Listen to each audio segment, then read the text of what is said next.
Hi everyone, welcome back to my channel, it's Tim here. Recently I recorded a video about goal setting for teachers, and it was really interesting seeing some of the feedback that came back from teachers about that. But of course, what I forgot to do in that video is talk about a huge part of my life that is not musical goal related, and that's to do with fitness and health and hobbies. And so I thought this video, I might discuss some of the reasons why you might like to look towards setting goals outside of music and some of the goals that I've been setting for myself, particularly in regard to this, my bike and my cycling. So I'm a super passionate cyclist, have loved it ever since I stopped running. So I used to, when I was younger, I used to do a lot of gym and I used to do a lot of running, but ended up getting injured from the running. So I moved to cycling about 10 years ago and completely fell in love with it. Recently got a new bike, which I'm very proud of and love riding, and have recently joined a whole lot of clubs in Melbourne and met lots of people. It's been fantastic. The reason I wanted to talk about these non-musical goals is to encourage you to think about them if you don't already. And I know a lot of you already have goals. You have groups and clubs for the passionate hobbies and things that you have outside of music. I know that.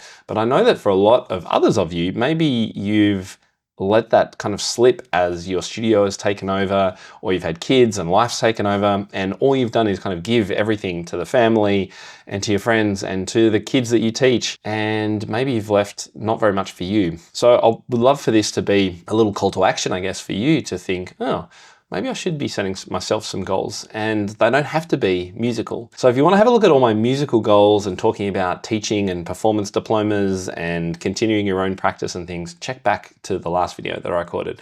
This one's all about the non-musical goals. And I think these are really important because I personally have learned so much by connecting with others and doing things that aren't musical. Number one, if they're fitness related, obviously that helps with your whole life.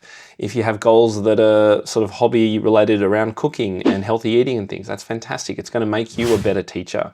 The more healthy we are, certainly the fitter we are, the more we can give to our students, the more energy we'll have, and the more that we can give generally to our students, and the better we'll feel. So I really encourage everyone to have some fitness goals, and it doesn't have to be like the goals that I'm going to talk about that I have. It can be simply taking those 10,000 steps. If you're generally a sedentary kind of teacher, particularly piano teachers, we all sit down all day, right? Stand up to teach half your lessons, or for half of your lessons, or for 10 minutes a lesson. There are some really simple things that we can all do to just improve that health a little bit. So back to the bigger kind of goals, I'd love to know what goals that you have outside of teaching. But mine is, as I said, my cycling. So I have previously done a number of goals, like the Melbourne 7 Peaks Challenge, which is to climb the 7 sort of ski resorts around Melbourne over a period of time.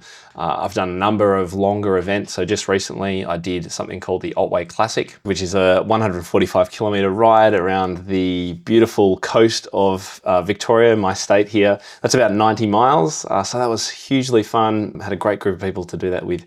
So looking ahead this year, I've already set myself a few goals. I've always wanted to do something called the Around the Bay in a Day. So that basically goes from Melbourne right around the bay that we live on and back to the start. It's about 220 kilometers. That will be the longest ride that I've done. So that'll be super cool. I'm continuing to do some racing as well, which I've really started enjoying. And if you follow my Instagram, you may have seen some pictures of that, which is great. And then later on this year, a Grand Fondo down at that same coastal area, another 122 kilometers or thereabouts. And I'm thinking maybe there's a huge challenge called the Peaks Challenge. It's done once a year in March and it's enormous. It's like riding a Tour de France alpine stage. Not sure if I'll have enough time to get ready for it, but that's possibly a goal for March in next year. So what are your non-musical goals? I'd love to get you thinking about it if you're not already thinking about it.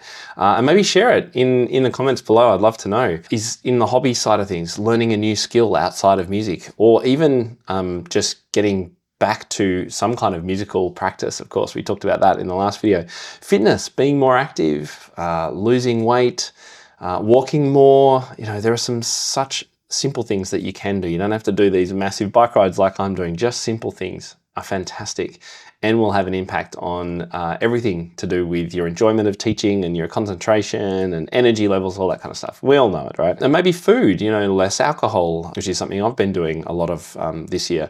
You know, fewer snacks, less coffee, pre-preparing meals. I don't know, whatever it is for you.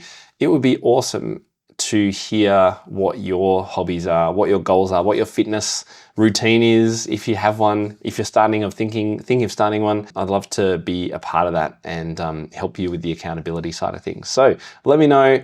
Hope that was really helpful. And if you're ever unsure of something to do, then cycling, it is so good. All right, see you everybody.